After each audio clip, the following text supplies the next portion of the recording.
기억력 문제는 뇌졸중 후 사람들이 겪는 가장 흔하고 지속적인 어려움 중 하나입니다.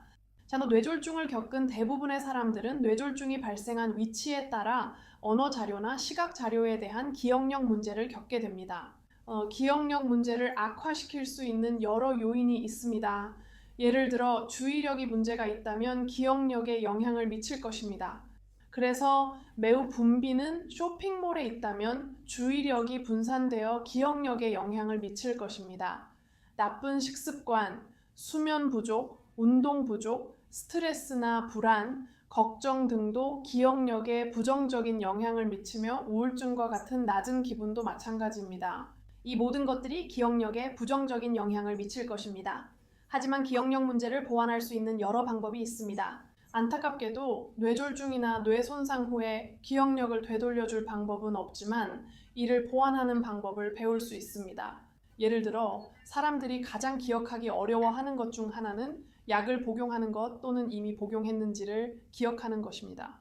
이를 해결하는 가장 쉬운 방법은 약사와 상담하여 언제 어떤 약을 복용해야 하는지, 이미 복용했는지를 확인할 수 있는 다양한 종류의 블리스터 파액에 대해 알아보는 것입니다.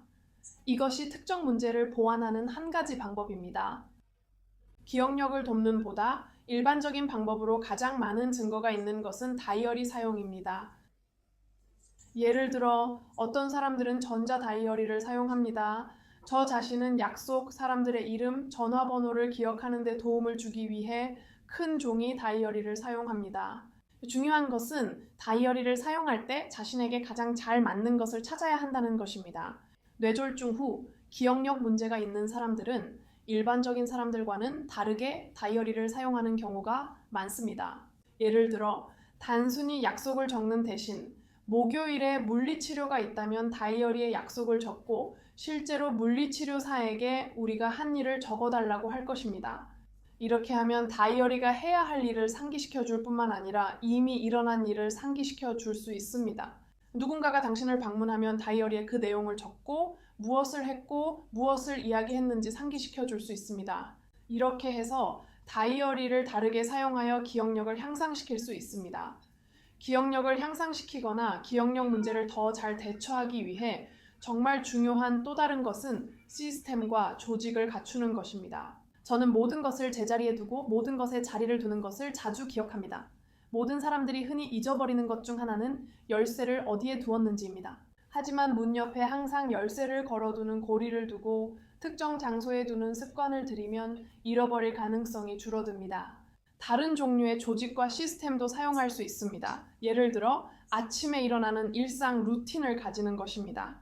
먼저 일어나고 옷을 입고 이를 닦고 약을 복용합니다.